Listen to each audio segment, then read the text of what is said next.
In this example, we're going to look at a student who's going to add a choice and an elective to their requirements. So a quick look at this. This is a BFA in Studio Arts, a high-level view looking for unchecked. She still needs 13 hours of upper division credit and classes within the major. If we scroll down and look, the courses that she has left within the major, being an advisor in the department, I would know if these are offered in the spring semester. Since they are offered in the spring semester, we're going to go ahead and say she's okay as a spring graduate. So let's go ahead and click on Plans. Blank plan. Type in Final Graduation Plan, Active, Locked, and add the spring semester. So we're ready to go. Hover over the degree in Bachelor in Fine Arts. We see she needs 13 more upper division.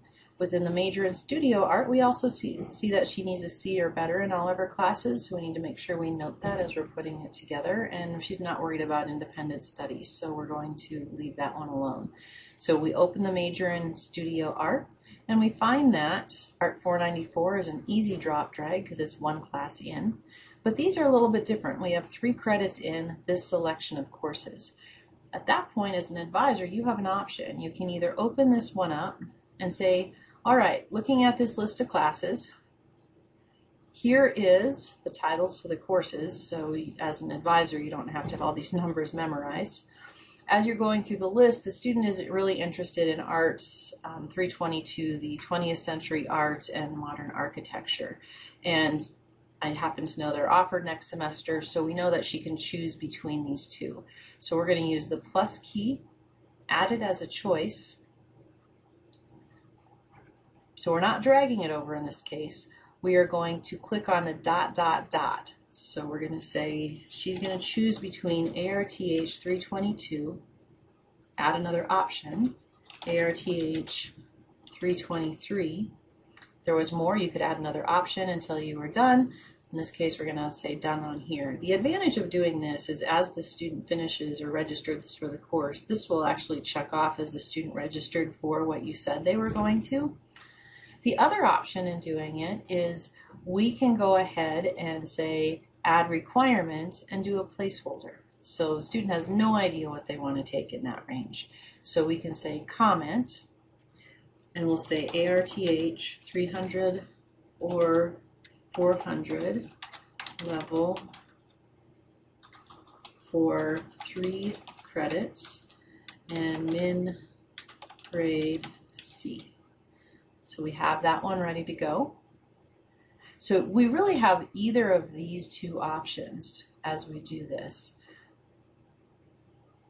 The disadvantage on the placeholder is there's no way that it'll ever mark that the student registered for what you said they were. This isn't a big deal right now, but as we move forward with plans, it might not be the better way to go, but it is something for graduation plans that would be fine for now. So we only want one of these. We need to delete one. So we're going to keep the choice up here. So we're going to go ahead and take out this one.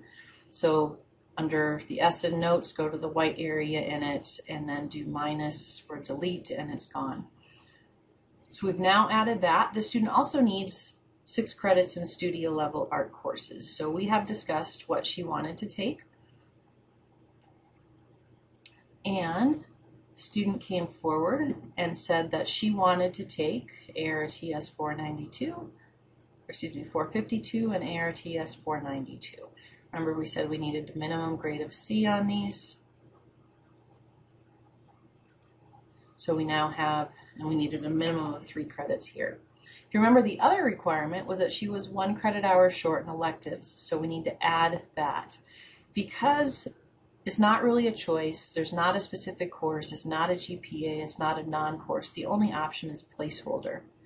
So we're going to add a comment that says 300 is upper division or 400 level course for 1 credit hour, and we can hit save. That should put the student as done. So the caution on this one is when you add things as choices and as placeholders, it doesn't know which class the student is going to take for this one, and it doesn't have that this is actually worth a credit hour. So we're going to be 4 credit hours short when we look at the audit trail on here, and it'll show this one isn't met, but we know we've put it on here. So let's go ahead and look at the audit. So we're expecting to see that she needs 4 more upper division hours because we don't have them detailed as exactly what the student is taking. And the other requirement down here is that she has the art history class is still needed, and we did have that in as one of her choices. So scrolling down, there's nothing left. She's good to go, and her plan is done.